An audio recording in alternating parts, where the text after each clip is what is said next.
তাহলে আপনি যদি এই বিশ্বাসটা করেন যে কোরআনের মধ্যে হুজুররা পরিবর্তন আনতেছে হিজবুত তাওহীদের ভাষ্য অনুযায়ী, তাহলে আপনি ঈমান থাকবে না। কেন? আল্লাহ নিজেই বলছেন ইন্না নাহনু নাযালনা যিকরা ওয়া ইন্না লাহু লাহাফিজুন, এই কোরআন আমি নাযিল করছি, এই কোরআনের হেফাজতও আমার। তাহলে আপনি যদি বলেন হুজুররা বিকৃতি করছে, তাহলে আল্লাহ যে কথা বলছেন ওটা সত্য হয় না মিথ্যা হয়? আর আল্লাহর কথা যদি আপনার কর্মে যদি মিথ্যা প্রমাণিত হয়, আপনার ঈমান আছে না গেছে? এই হিজবুত তাওহীদের মিশনটাই হলো এটা। আল্লাহ তাআলা এই ফিতনা থেকে আমাদেরকে হেফাজত করুন। আলোচনা ছিল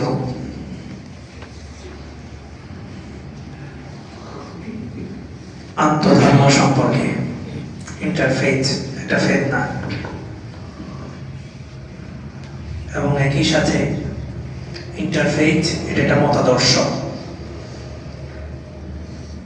মানুষের আমল আল্লাহর দরবারে গ্রহণযোগ্য হওয়ার জন্য বুনিয়াদি বিষয় হলো আদর্শ, বিশ্বাস।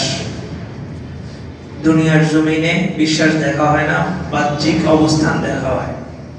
একজন মানুষ জোহরের নামাজ পড়ছে, স্বাভাবিকভাবে সবাই বলবে সে জোহর পড়ছে, জোহর আদায় করছে। আমরা এখন মাগরিব পড়বো, আমাদেরকে বলা হবে যে আমরা মাগরিবের নামাজ পড়ছি, আদায় করছি। আদৌ সেটা কবুল হয়েছে কিনা এটা আল্লাহ জানেন। আর আল্লাহ নামাজ, রোজা, হজ, যাকাত যে কোনো কিছু কবুল করার আগে বিশ্বাস, ঈমান এটাকে প্রাধান্য দিবেন। ঈমান বিশ্বাসের সাথে সম্পর্ক। ইমামে আযম আবু হানিফা রাহমাতুল্লাহ আলাইহি বলেন তিন জিনিসের নাম ঈমান। এক নাম্বার হচ্ছে তাসদীক বিল জিনান, অন্তরে বিশ্বাস করা। দুই নাম্বার হচ্ছে ইকরার বিল লিসান, মুখে স্বীকৃতি দেওয়া, কালিমা, কালিমা শাহাদাত। ঈমানে মুজমাল, ঈমানে মুফাসসাল, এগুলো মুখে বলা। এই দুইটা জিনিস যখন পরিপূর্ণ হবে, ঠিক থাকবে, তখন এটা বহিঃপ্রকাশ হবে।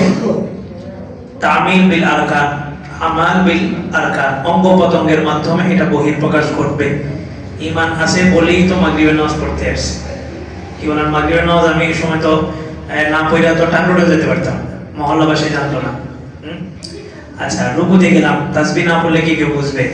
কিন্তু আমি কি করতেছি? তাসবিহ পড়তেছি। ওযু ছাড়াও তো নামাজ পড়তে পারতাম। তাহলে বুঝা গেল আমার কি আছে? সামান্য হলেও ঈমান আছে, আল্লাহর ভয় আছে। এই তিন জিনিসের সমন্বয় হচ্ছে ঈমান। এই তিনটার কোনো একটাতে ঘাটতি আসলে ঈমানের মধ্যে ঘাটতি চলে আসে। কেউ মুখে বলে আল্লাহকে বিশ্বাস করি, অন্তরে বিশ্বাস করে না, ঈমান পরিপূর্ণ নয়। কেউ অন্তরেও বিশ্বাস করে, মুখেও বলে, কিন্তু সে কোনো সময় নামাজ পড়ে না, তাহলে তার ঈমানটাও পরিপূর্ণ নয়। তিন জিনিসের সমন্বয় হচ্ছে ঈমান। আর ইন্টারফেথ বলা হয় আন্তধর্ম, যেটার মধ্যে মূল কুঠাটাঘাত মারাই হয় ওই বিশ্বাসের উপরে। এটা এমন একটা মতাদর্শ যেটা মানুষের ঈমান হরণ করার জন্য যথেষ্ট। উপস্থাপনা কি? যে সব ধর্মই সত্য, সব ধর্মের মধ্যেই ভালো ভালো কথা আছে, সব ধর্মের নবীরা আল্লাহর পক্ষ থেকে আসছেন, সব ধর্মের কিতাবগুলো আল্লাহ তাআলাই নাযিল করছেন। তাহলে ধর্ম আবার বিলুপ্ত হবে কিভাবে? আল্লাহ বলেন মা নানসাখ মিন আয়াতিন আও নুনসিহা নাতি বিখাইরিন মিনহা আও মিসলিহা। আমি যখনই কোনো একটা বিধানকে রহিত করি, তখন তার মতো আরেকটা বিধান নাযিল করি, অথবা তার চাইতে উত্তম একটা বিধান নাযিল করি। তো প্রত্যেকটা কিতাব তৎকালীন সময়ের সমসাময়িক বিষয় নিয়ে নাযিল হয়েছে, নির্দিষ্ট একটা মেয়াদ নিয়ে কিতাবকে নাযিল করা হয়েছে। এক নবী আসছেন, ওই নবী দাওয়াত দিয়েছেন, ওই নবীর একটা কিতাব ছিল, সংবিধান ছিল। নবী চলে গেছেন, আরেকজন নবী আসছেন, তো দাওয়াতের পদ্ধতিও পাল্টাইছে, সংবিধানও পাল্টাইছে। যুগের সাথে কিতাবের পরিবর্তন হয়েছে, কিন্তু মৌলিক বিশ্বাসের জায়গাটা কখনোই পরিবর্তন হয়নি। সব নবী এসে দাওয়াত দিয়েছেন কুলু লা ইলাহা ইল্লাল্লাহ তুফলিহু, তোমরা লা ইলাহা ইল্লাল্লাহ বলো, কামিয়াব হয়ে যাবে। এই দাওয়াত তো সব নবীরই ছিল। তাহলে মৌলিক জায়গায় সব নবী এক, কিন্তু যুগের পরিবর্তনে, যেমন ধরেন আদম আলাইহিস সালামের যুগে মানব সভ্যতা ছিল কৈশোর, একদম শিশু। তো ওই ধর্মের কিতাবে কি ছিল? কিভাবে গাছ রোপণ করতে হবে, কিভাবে ঘরবাড়ি নির্মাণ করতে হবে, হ্যাঁ, এগুলো ছিল। ওখানে তো নামাজ রোজা কিচ্ছু নেই। কিন্তু ইব্রাহিম আলাইহিস সালামের যুগ আসলো, তখন মানব সভ্যতা তার যৌবনে পৌঁছাইলো। তখন আস্তে আস্তে বিধান চেঞ্জ হইলো, কিছু কিছু নামাজের বিধান আসলো, কিছু কিছু বিশ্বাস ঈমানের বিধান আসলো, কিছু কিছু যাকাত দেওয়ার বিধান আসলো। কিন্তু মানব সভ্যতা যখন তার চূড়ান্ত শিখরে পৌঁছাইলো মুহাম্মদ সাল্লাল্লাহু আলাইহি ওয়াসাল্লামের আগমনে, তখনই আল্লাহ তাআলা সমস্ত বিধানগুলো রাসূলের উপর দিয়ে দিয়েছেন, একবারে দেন নাই। এটা ধাপে ধাপে ধাপে ধাপে কালচার, সময়, সবকিছুর পরিবর্তনের সাথে আল্লাহ তাআলা ব্যালেন্সপূর্ণ একটা সংবিধান নাজিল করছেন, এটার নামই হচ্ছে আল কোরআন।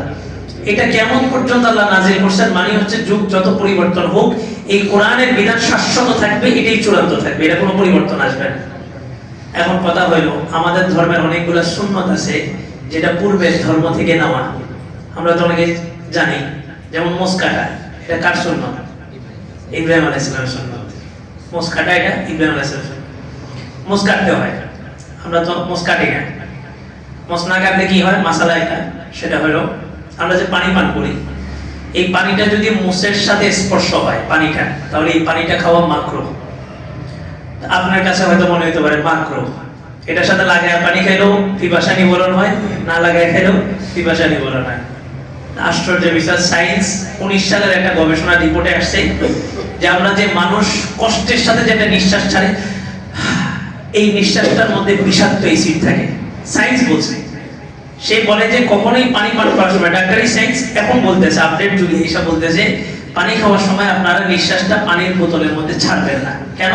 বলে যে এটার দ্বারা পানির তার আসল প্রক্রিয়াটা নষ্ট হয়ে যায়, এটার মধ্যে একটা অ্যাসিড থাকে, মানুষের কষ্ট থেকে বের হয়। অথচ রাসূল 1400 বছর আগে বলে গেছে 3 শ্বাসে পানি পান করো, শ্বাস গ্লাসের বাহিরে ছাড়ো। তো সায়েন্স বলে যে আমরা যে নাকে নিঃশ্বাসটা ছাড়ি, এটা তো গরম বাতাস, এটা একটা অ্যাসিড। এটা বারবার আমাদের এই মোষটার সাথে লাগতে লাগতে মোষের মধ্যে একটা অ্যাসিড তৈরি হয়, এই মোষ স্পর্শ করে যে কোনো পানি যদি ভিতরে ঢুকে এটা দ্বারা রোগ হবে। কে বলছে? সায়েন্স। কবে? এখন আপডেট যুগে এসে। আর রাসূল কোন আপডেটেড আধুনিকতার কোনো ছোঁয়াই সেই যুগে ছিল না। রাসূল তখন সুসংবাদ দিয়ে গেছে যে তোমরা কি করো, মোষ কাটো, মোষের সাথে লাগায় পানি পান করো না। তাহলে বোঝা যেতেছে এটা কি রাসূলের বানানো না আল্লাহর পক্ষ থেকে আসছে? আল্লাহর পক্ষ থেকে। এই যে সুন্নত, এটা ইব্রাহিম আলাইহিস সালামের সুন্নত, আমরা পালন করি কেন? বগলের নিচে পশম কাটা, 40 দিনের বেশি অবাঞ্ছিত পশমগুলো রাখলে ইবাদত কবুল হবে না, বিভিন্ন মাসালা আছে। এটা হচ্ছে ইব্রাহিম আলাইহিস সালামের সুন্নত। তাহলে প্রশ্ন জাগে, অন্য ধর্ম যদি পালন নাই করা যায়, তাহলে ইব্রাহিম আলাইহিস সালামের সুন্নতগুলো কেন পালন করতেছি? ইব্রাহিম আলাইহিস সালামের 7টা সুন্নত আছে যেটা আমরা পালন করি, এরকম বিভিন্ন নবীর কিছু কিছু ছোট ছোট সুন্নত আছে যেটা আমরা পালন করি। সুন্দর একটা জবাব মুফাসসিরে কেরাম দিয়েছেন। ওনারা বলেন যে এই সুন্নতগুলো ইব্রাহিম আলাইহিস সালাম পালন করছেন, এই জন্য আমরা পালন করতেছি, বিষয়টা এমন নয়। যদিও ইব্রাহিম আলাইহিস সালামের সুন্নত ওনার যুগে ছিল, কিন্তু একই জিনিস মুহাম্মদুর রাসূলুল্লাহ সাল্লাল্লাহু আলাইহি ওয়াসাল্লাম করছেন, এই জন্য আমরা করি। মোষ কাটি কেন? ইব্রাহিম আলাইহিস সালাম কাটছেন এই জন্য, না রাসূল বলছেন এই জন্য? অবাঞ্ছিত পশম কাটি কেন? ইব্রাহিম আলাইহিস সালামের সুন্নত হিসাবে না রাসূলের সুন্নত হিসাবে? তাহলে রাসূল আসছেন মানে সমস্ত ধর্মের আলোচনা, কিতাব সবকিছু চেঞ্জ, বন্ধ হয়ে গেছে। এবং কি কোরআন আসার পরে ওই ধর্মগুলোর মধ্যে এই পরিমাণ বিকৃতি আসছে যে কোন ধর্মগ্রন্থ তার আসল জায়গার মধ্যে নাই। এখন হিজবুত তাওহীদের দাবি হইল যে এই হুজুররাও কোরআনের মধ্যে কি করছে? রদবদল করছে। অথচ আপনি যদি এটা মানেন, কথার কথা হুজুররা ভুল ব্যাখ্যা দেয় অনেক জায়গায়, তাহলে আপনি যদি এই বিশ্বাসটা করেন যে কোরআনের মধ্যে হুজুররা পরিবর্তন আনতেছে হিজবুত তাওহীদের ভাষ্য অনুযায়ী, তাহলে আপনি ঈমান থাকবে না। কেন? আল্লাহ নিজেই বলছেন ইন্না নাহনু নাযালনা যিকরা ওয়া ইন্না লাহু লাহাফিজুন। এই কোরআন আমি নাযিল করছি, এই কোরআনের হেফাজতও আমার। তাহলে আপনি যদি বলেন হুজুররা বিকৃতি করছে, তাহলে আল্লাহ যে কথা বলছেন ওটা সত্য হয় না মিথ্যা হয়? আর আল্লাহর কথা যদি আপনার কর্মে যদি মিথ্যা প্রমাণিত হয়, আপনার ঈমান আছে না গেছে? এই হিজবুত তাওহীদের মূল মিশনটাই হলো এটা। আল্লাহ তাআলা এই ফিতনা থেকে আমাদেরকে হেফাজত করুন।